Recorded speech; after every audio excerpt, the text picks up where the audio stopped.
Hey guys, so here I am with a hat on because it's raining and a shaved face because I'm going back to work. So normally not something that I would ever put on my channel. Actually, as I film this, I'm still undecided whether I'll actually post this. But anyway, I'm at Folkestone and I'm getting ready to go on the Channel Tunnel. And the reason why I'm actually filming this is because for the first time in almost 20 years at sea, I'm going back to my boat in my car.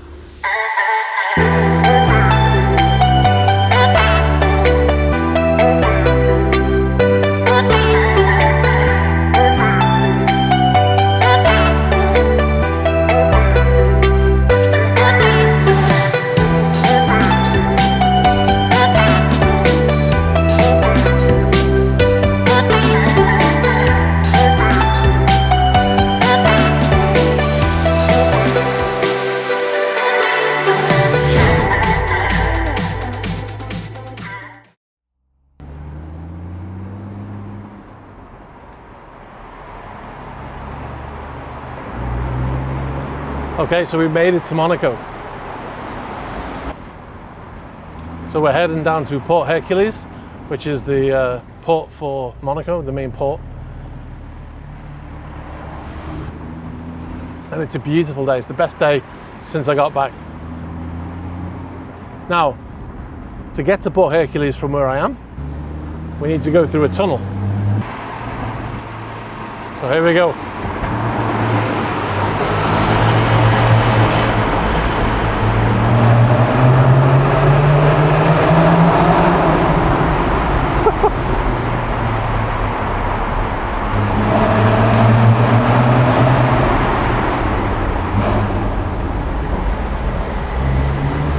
It's a tight tunnel.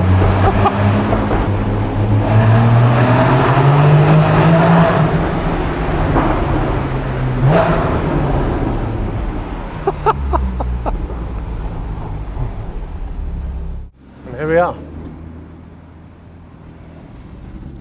This is Monaco in December. It's actually the 1st of December today, believe it or not.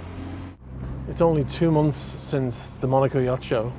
If you watch my Monaco Yacht Show videos, you remember how busy it was here. All of that stuff that had been set up, all of the buildings, that's here. That's all of those buildings. The car deck, that was right here. It's all gone. And now it's back to the way it normally is.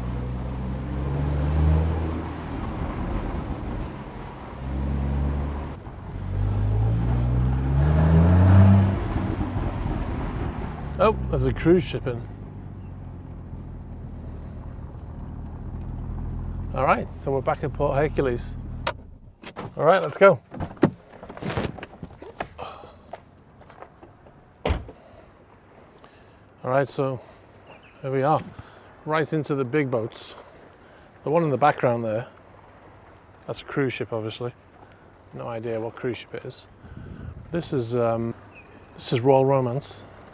It's a 93-meter fed ship. It's about 4 years old now. It was built in 2015, or it was delivered in 2015, should I say. Obviously, it takes about 3 years to build a boat like this. And it's owned by a lovely Ukrainian chap who doesn't use it very much, actually. It spends a lot of time sitting here or sitting in Croatia. So yeah, it doesn't get used an awful lot. I think it gets used a couple of months of the year. Yeah. So, registered in the Cayman Islands. So you can see the big window on the back there. That's actually a waterfall. So when it's running, water comes out the top, runs down the window, disappears under the deck.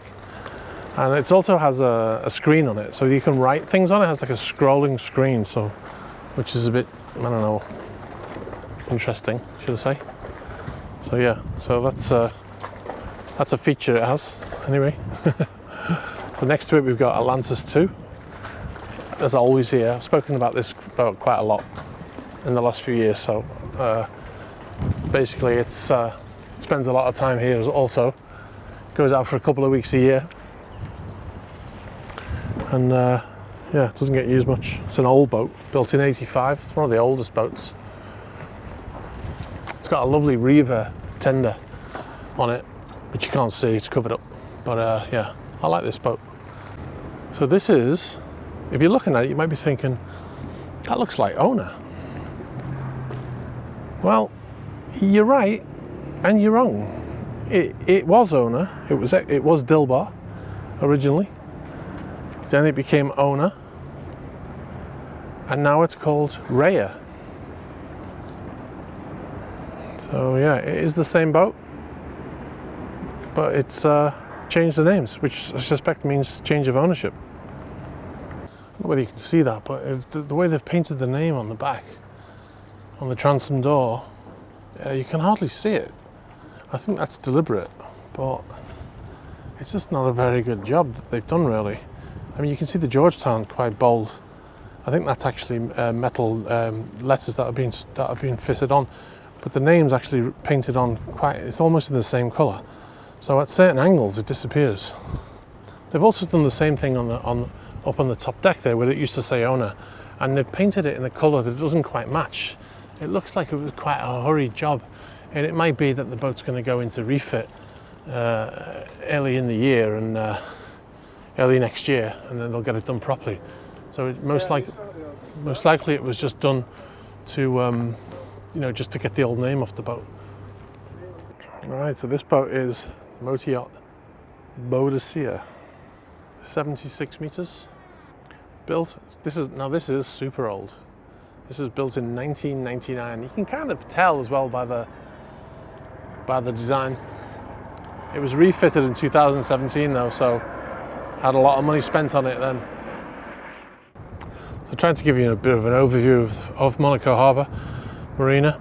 So over here you've got the cruise ships. So that's the biggest dock. That's known as the cruise ship terminal. And then from here, obviously you've got the docks. Boats can't dock on this section. The boats can dock in the corner there, down there, but not in this section here because it's a curve here. So over here you've got the yachts start to dock here. Now this first dock here, this first berth, should I say, that is not a great berth because it's quite close. So if you get a big cruise ship in here, like the really big ones, like the 300 meter type, and they dock alongside here, then this boat has to move. This boat has to actually leave and go out to anchor to give room for this boat to be able to dock. So having this berth is not great. Yeah, so that happened quite a lot with Royal Romance last year, or should I say 2016, because I was in Monaco for the whole time and I observed this happening. So the berths next to it, the berths further along, they're all safe, so they can stay there indefinitely. If you go where Boadicea is over here, on the other side of that, you have to go around to get to it, is the yacht club. The yacht club's up there, up the top there, and then over here you've got berths for smaller yachts. So if you look in the background over there, these boats here, that's wedge 2 there. There's a white one with the wooden windows. That's wedge 2, and that's about 60 meters.